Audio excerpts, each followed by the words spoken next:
Gimana orang ini, pakar apa enggak, lihat keberhasilannya ya kan. Kenapa sih kita kalau nyariin guru agama juga nggak begitu, jadi ini kiai itu beneran kiai apa enggak, terus kata kiai yang lain gimana, dia punya keilmuannya. Orang kayak misalnya kayak Gus Baha ya, saya kira perlu ada orang-orang yang punya inisiatif untuk menampilkan mereka ke publik. Kalau Tuhan itu mampu menciptakan segala hal, mampu nggak dia menciptakan Tuhan baru?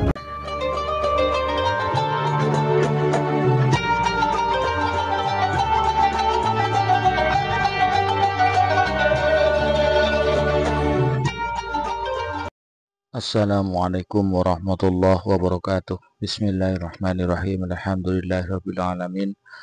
Nahmaduhu wa nasta'inuhu wa nastaghfiruh wa na'udzu billahi min syururi anfusina wa min sayyiati a'malina. May yahdihillahu fala mudilla lahu wa may yudlil fala hadiya lahu. Wassalatu wassalamu ala Rasulillah wa ala alihi wa sahbihi wa man tabi'ahum wa wala ma ba'du.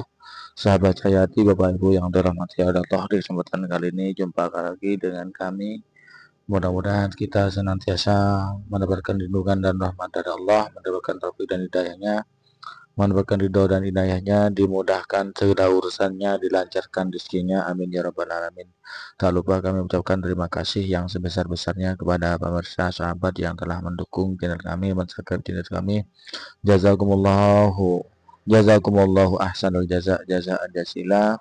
Dan bagi pemirsa yang baru menemukan channel kami, jangan lupa ditekan tombol subscribe-nya, nyalakan loncengnya, tinggalkan komentar di bawah video ini. Sahabat Hayati yang dirahmati oleh Allah, di akhir zaman ini iman kita oleh Allah diuji dengan berbagai macam ujian, ya, diantaranya munculnya orang-orang yang tidak punya kemampuan, tidak punya kapasitas dalam menyampaikan keilmuan, menyampaikan dakwah opini-opininya, ya, menyampaikan asumsinya, yang mana kedua-duanya asumsi dan opininya itu secara liar, tidak didasari dengan ilmu agama yang cukup, tidak didasari dengan ilmu agama dan dalil-dalil yang sesuai. Di antaranya yang kemarin yang telah terjadi debat antara Ustadz Nuruddin dengan Guru Gembul.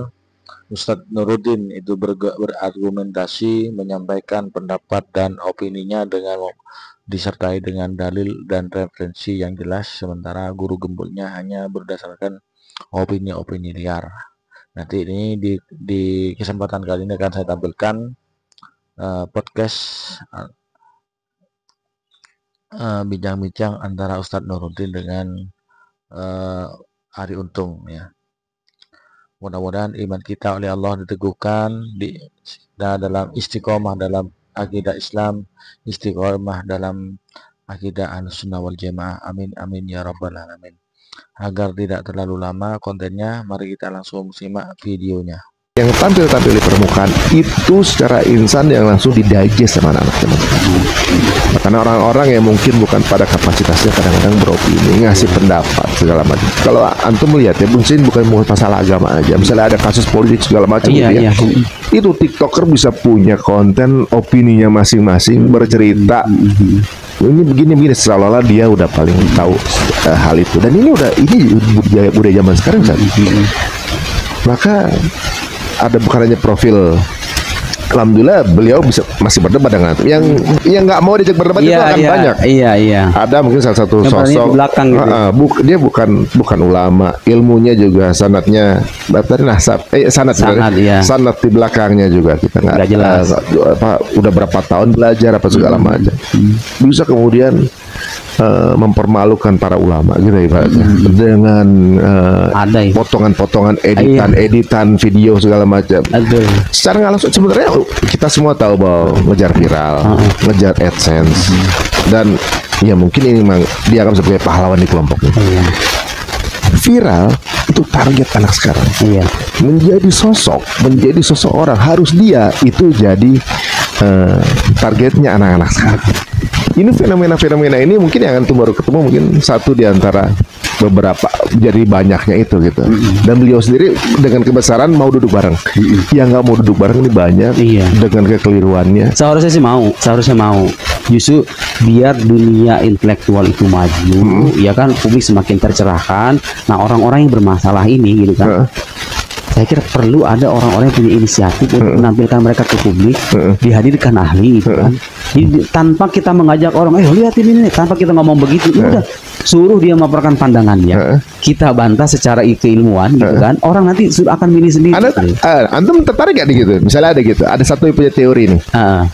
Kemudian memang pada saat itu ada di keilmuan antum. Iya, selama dia mau, kemudian saya punya kapasitas untuk menjawab. Ya, kenapa tidak? Misalnya nih ada kelompok ateis, mereka punya landasan yang menurut mereka kuat untuk kemudian diperdebatkan secara ilmiah. Gitu. Itu jadi masalah kalau mereka mau. Kan kadang-kadang orang itu kadang takut juga. Tapi kan landasannya beda. Kalau kita misalnya sama-sama Muslim, landasan Quran gitu. Tapi kan satu yang menjadikan semen perekat antara kita dengan orang ateis ini apa coba? Akal sehat. Oke, Anda nggak percaya, gue nggak percaya. Sepakat di situ ya. Kita sepakat dengan akal sehat dong, dengan logika dong. Makanya salah satu-satunya jalan untuk memuaskan orang ateis itu ya dengan logika. Karena itu menjadi semen perekat antara kita nih. Kita sama-sama manusia kan. Anda punya akal sehat, saya punya akal sehat. Ayo kita berdebat dengan akal sehat kita aja.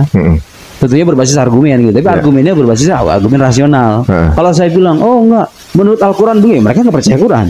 Ya nggak bisa dengan dasar yang itu. Nggak bisa. Kecuali dengan sama Muslim, ya kan? Yang terikat dengan Al-Quran, terikat dengan sabda Nabi. Tapi selama lawan bicara kita itu orang yang nggak percaya dengan teks-teks suci, ya mau tidak mau yang kita andalkan adalah ini kan pada akhirnya.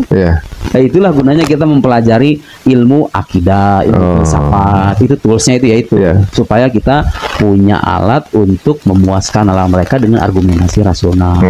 Dan kita punya kekayaan gitu loh dalam hazanah itu. Jadi kalau misalnya adapun nanti misalnya ada juga yang di luar dengan satu akidah yang sama, pasti nggak bisa kita bawa dengan satu landasan yang sama kan. Tapi Anda bisa terima juga. Misalnya ada yang saya punya teori secara tapi nggak dengan Quran ya. Secara prinsipil kalau debat itu sifatnya debat ilmiah. Ya berbasis referensi, kemudian orang ini punya dampak, kemudian terbukti pandangannya bermasalah dan saya punya kapasitas untuk menjawab, saya nggak jadi masalah. Bahkan kan yang guru gembul itu kan itu di hari dia memberikan tantangan di akun medsosnya, saya langsung menjawab sekitar. Saya waktu itu posisi lagi olahraga, saya pulang ke rumah langsung saya bahas. Oke Pak Gembul, tantangan saya terima, nanti saya gini-gini langsung begini. Karena saya tahu ini powernya banyak nih, terus pandangannya bermasalah nih. Kesempatan menyadarkan orang gitu kan istilahnya. Iya oke, gitu gak jadi masalah. Dan sekarang kan saya merasa impactnya ternyata luar biasa ya. Maksudnya debat-debat memang saya kan juga termasuk yang mengamati beberapa teori, beberapa orang beranggapan gimana. Saya juga termasuk yang mengamati juga. Kalau menurut pendapat Anda gimana dengan fenomena kayak gitu sekarang ini? Sebenarnya gini, Mas. Jadi yang kita butuhkan itu adalah kesadaran ke dalam aja. Maksudnya kita nih sebagai orang-orang yang waras lah. Anda jangan dengan akal sehat yang Anda miliki, Anda akan bisa menyaring. Jadi Tuhan itu sudah memberikan satu alat yang sangat berharga untuk Anda. Yang itu membedakan Anda dari binatang-binatang yang lain. Itu akal sehat itu. Coba dong kalau misalnya nyari informasi. Saya termasuk nih orang yang ya karena punya kesadaran itu. Kalau nerima informasi, kabar, mau itu gosip mau itu berita politik mau ini, mau itu, saya memposisikannya dengan keraguan terlebih dulu. Nggak langsung percaya gitu. Apalagi kalau sumbernya nggak jelas. Apalagi kalau ada syarat kepentingan di sana. Jadi kita jadi orang cerdas dong. Maksudnya lebih aman ya. Iya. Buat apa sih? Kita nggak bakal ditanya tentang sesuatu yang bukan bagian dari kita kok di akhirat, ya kan? Emang Anda akan ditanya, kenapa kamu tidak ikut andil dalam perbaikan Indonesia ketika Indonesia dilanda begitu? Saya siapa ya Allah? Saya hanya seorang guru gitu kan. Jadi kalau Anda pejabat publik dan Anda membidangi bagian itu, Anda menjadi seorang menteri dalam bagian tertentu, bagian ini rusak, Anda akan ditanya. Ya saya yang bukan menteri, bukan pejabat, ngapain gitu kan begitu? Cobalah itu terima berita-berita itu dengan sikap keraguan, ya, benar-benar selektif gitu. Ini kesadaran kita aja gitu kan. Nah, termasuk pengetahuan yang berkaitan dengan ilmu agama. Dilihat nih orang ini belajar agamanya di mana sih? Nggak jelas nih. Belajarnya nggak jelas. Dulunya kayak gimana? Dulunya begini. Ya bisa diambil dong ilmunya. Iya, iya. Sebagai hiburan oke dah, silahkan gitu kan. Biar tahu ada orang berapa gini gitu ya. Biar tahu ada orang kayak begini nih. Udah selesai gitu kan. Tapi jangan ditelan. Yang Anda telan itu, yang dijadikan dasar pijakan itu informasi atau keilmuan yang Anda terima. Oh, ini orang belajar di sini. Ini kemudian kontribusinya seperti ini, diakui seperti ini, kepakarannya di sini, kuliahnya di sini. Kayak tadi itu logikanya kayak kita nih dokter, Mas. Saya itu waktu mau cabut gigi pilih apa atau ketika saya berobat ke spesialis. Itu saya cari di salah satu rumah sakit itu dokter yang banyak gelarnya. Karena saya khawatir nggak usah gitu di aplikasi dokter pun iya gitu kan? Iya kan? Iya. Atau misalnya kata orang kayak gimana? Iya, iya. Berapa persen itu tingkat keberhasilan? Iya, kata orang gimana orang ini? Pakar apa enggak? Tingkat keberhasilannya ya kan? Kenapa sih kita kalau nyariin guru agama juga nggak begitu? Jadi ini kiai itu beneran kiai apa enggak? Terus kata kiai yang lain gimana? Dia punya keilmuannya. Orang kayak misalnya kayak Gus Baha ya. Gus Baha mah diakui keilmuannya. Banyak kiai mengakui kealiman. Udah ambil ilmunya. Terus tanya belajarnya di mana? Oh, belajar di pesantren. Gurunya siapa? Ki Maimun Zubir. Yo itu alim besar, ulama besar. Jelas tuh. Nah, ilmu kayak begitu. Ya tentu dengan kesadaran penuh bahwa tidak semua yang dikatakan alim itu benar. Kadang-kadang alim juga ada salahnya. Yang salah itu tinggalin aja gitu loh. Tapi selama benar banyak kan benernya kan? Iya kan? Iya, sama kayak dokter. Emang dokter benar terus. Iya benar. Kadang-kadang dokter salah mendiagnosa juga kan? Cuma nggak dihujat netizen aja. Iya. Jadi kita perlu membangun kesadaran itu ke dalam. Supaya apa? Yaitu dampak positif diri kita sendiri gitu. Iya. Kalau Anda tidak bisa berkontribusi, minimal Anda diam, jangan buat kerisuhan. Jadi heboh, jadi apa namanya, jadi kalau merasa tidak punya kapasitas, kayak saya lah, saya nggak ahli dalam bidang politik dan nggak begitu ngerti, makanya saya di medsos hampir nggak pernah bicara tentang politik itu, karena saya tahu kesadaran diri. Kapasitas. Dan ada ayat Al-Quran mengatakan, wala taqfu ma laysa laka bihi ilm, innas sam'a wal basar wal fuad kullu ulaika anhu mas'ula. Jangan ikuti apa yang kamu nggak tahu, karena pendengaran, penglihatan itu nanti akan dimintai pertanggungjawaban sama Allah. Juga. Takut nggak Anda? Sekarang kalau misalnya Anda menyampaikan pendapat yang salah, yang menyaksikannya ribuan, dan orang-orang ini orang-orang awam yang isi kepalanya itu kosong, dimasuki pendapat Anda yang aneh ini. Ayo gimana pertanggungjawabannya? Iya juga. Nah, Anda kan sadar Anda bukan ahli, kenapa Anda bicara gitu loh? Coba orang kalau punya kesadaran begitu, kerusuhan dan kerisuhan itu akan berkurang kan? Iya. Hidup kita akan lebih bermutu. Tapi kan? Sekarang ini kerisuhan adalah kabar baik untuk para penggerak sosmed. Kan kayak gitu. Jangan tuh bilang tadi bahwa semua tuh ada ilmunya, dipilih yang paling bagus. Kalau zaman sekarang kan ya ada satu negara gitu yang ya tadi kita antum ngomongin politik, ada yang artis sebetulnya politik itu jadi hal yang biasa gitu di negara kita. Di negara lain ya gitu. Jadi wah, ini menarik ya. Mungkin saya kalau boleh sedikit ngasih kritik Ustaz ya. Ibaratnya mungkin kelemahannya adalah karena menjadi pusat informasi adalah media sekarang. Betul, media sosial. Para yang berilmu ini nggak terjun di medianya. Itu yang menurut saya kekurangannya adalah karena kalau nggak ada yang terjun mereka yang punya pemikiran-pemikiran yang berbeda. Karena ranah ini nggak diambil. Begitu. Makanya sekarang saya udah mikir nih ke depan, udahlah saya minimal saya punya Facebook, punya Instagram, dua itu aja lah. Kalau mungkin bertahap. YouTube juga mungkin. YouTube udah ada. Saya punya akun YouTube cuman nggak pernah dipakai karena ya udahlah, kadang-kadang nggak ada waktu. Antum gitu. Sibuk belajar. Untuk produksinya ini memang diserahkan kepada ahlinya nanti. Mudah-mudahan sih, mudah-mudahan. Kadang-kadang saya bikin short video 3 menit, 4 menit kayak gitu di Instagram. Tujuannya itu sebetulnya. Ya udahlah, saya minimal tuh sudah berkontribusi walau sekecil mungkin. Ya, yang penting saya sudah masuk ke sana. Itu makin kesini saya merasa udah luar biasa ya. Saya bikin buku beginian nih, ya dibaca alhamdulillah gitu. Tapi kalau ketika divideokan itu semakin banyak yang menyimak gitu kan, karena kita sekarang hidup di zaman yaitu gitu, orang lebih suka menonton ketimbang membaca. Ya itu dia. Ya tapi saya sebisa mungkin menyeimbangkan keduanya. Saya emang basicnya emang lebih suka menulis, ya karena hobi gitu kan, menulis tetap jalan. Ya ada waktu senggang sedikit, ya kadang-kadang bikin konten 3 menit, 4 menit kayak gitu. Ya berarti ini antum baru tersadar bahwa ada satu pintu lain di dunia dakwah yang belum antum penetrasi gitu kan. Belum seserius mungkin saya. Dia nggak serius banget. Oke, sekarang ngomongin sebelum penutup nih, ngomongin mengenai karya antum nih. Masing-masing bercerita tentang apa nih secara singkat? Iya, kalau yang ini seputar ketuhanan, ini membahas tentang akidah juga. Jadi saya secara spesifik menjawab pertanyaan-pertanyaan aneh, pertanyaan-pertanyaan nyeleneh yang suka diajukan tentang Tuhan. Siapa yang nyiptain Tuhan? Tuhan adanya di mana? Sejak apa kapan dia ada? Bisa nggak Tuhan katanya mengangkat batu yang saking besarnya dia sendiri nggak bisa ngangkatnya? Itu pertanyaan konyol kayak gitu loh. Ada itu. Ada, dan itu ada jawabannya. Jangan salah.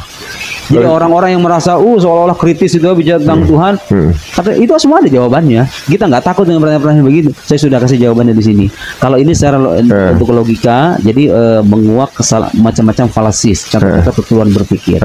Di era medsos ya, saya merasa perlu nulis ini, karena orang kok nggak bisa membedakan mana yang rasional, mana yang enggak, mana yang cacat, mana yang enggak, mana yang terjadi dalam falasi, mana yang tepat secara argumentasi. Kan? Nah, kalau ini yang terbaru tentang akidah nih, yang relevan dengan tema debat kemarin. Nah, ini juga buku yang secara spesifik saya tulis untuk membuktikan yang tadi kita bicarakan itu. Oh, dasar-dasar akidah Islam itu punya landasan keilmuan yang sahih dan bisa diuji. Semuanya. Ini semua hasil riset antum juga ya, hasil belajar lah, hasil belajar. Ini 3, masih ada sisanya 10 lagi di penerbit Kera, ada buku mantik, ada buku banyak sih, ada 13 buku. Memang saya juga suka sih menonton perdebatan ilmiah gitu, yang saya nggak terlalu tahu, jadi tahu. Saya juga pernah dulu ada satu pertanyaan juga unik itu, orang etis yang mengatakan, kalau Tuhan itu mampu menciptakan segala hal, mampu nggak dia menciptakan Tuhan baru? Iya kayak gitu kan? Itu pertanyaan kayak gitu tuh sebetulnya gampang loh Bang. Apa gimana Sal? Angle lain nih antum ya? Saya kasih jawabannya gampang aja ya. Kalau dikatakan Tuhan mampu, artinya Tuhan berkuasa. Kuasa Tuhan itu kan mengadakan atau meniadakan kan? Ya kan? Fungsinya di kuasa itu kan mengadakan atau meniadakan.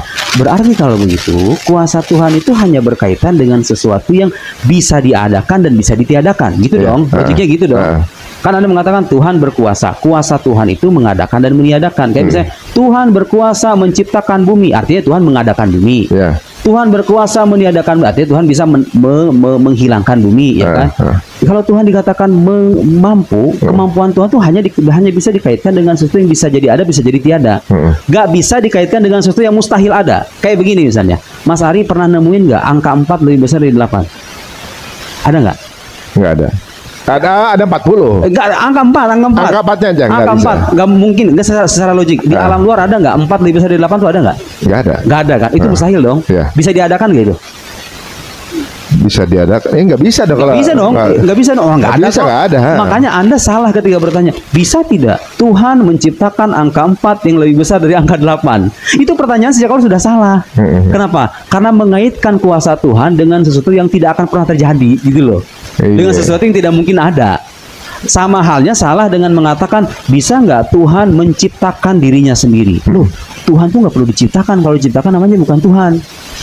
Iya, sudah ada. Iya, ini question apa pertanyaannya totally wrong gitu loh. Secara itu salah. Pertanyaannya keliru.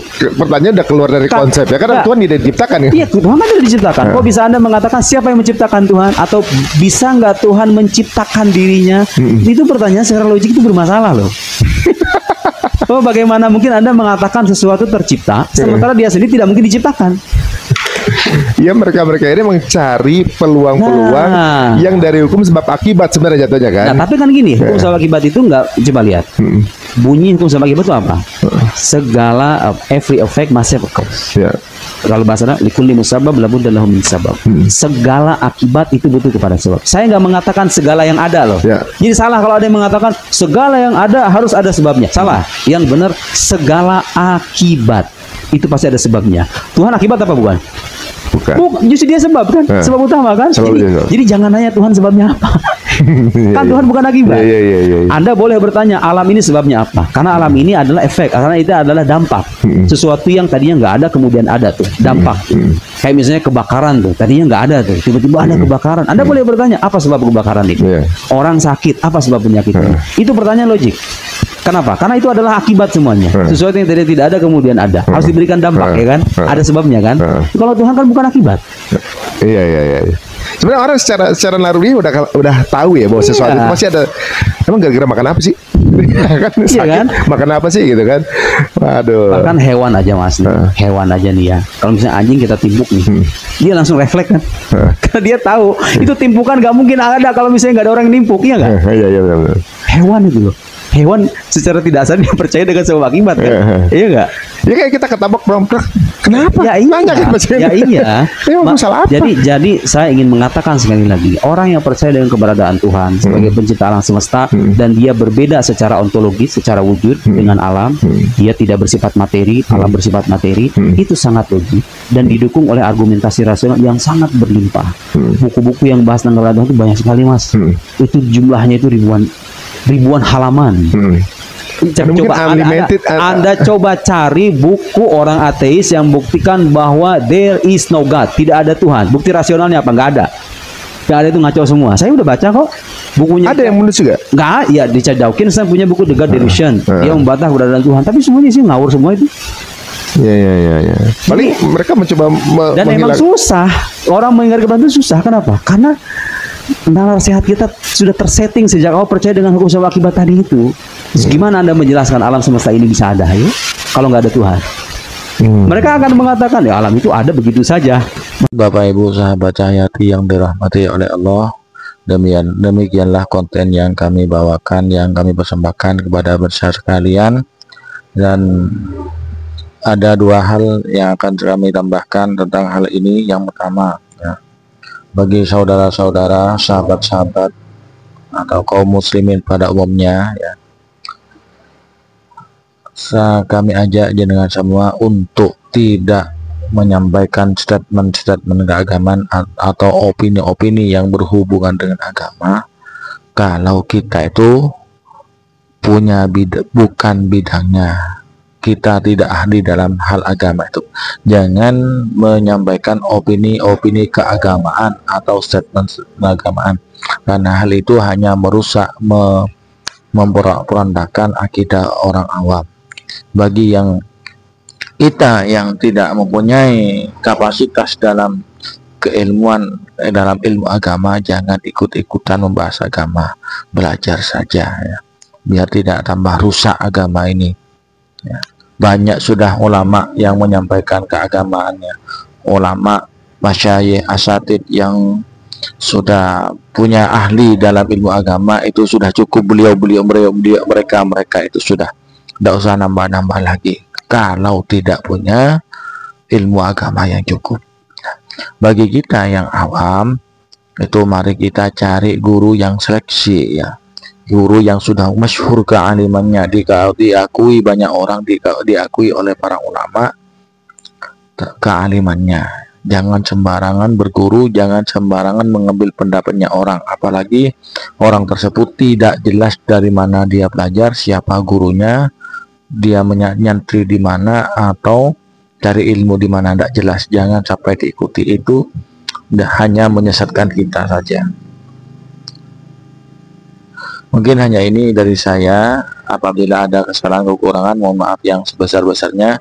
Assalamualaikum warahmatullahi wabarakatuh.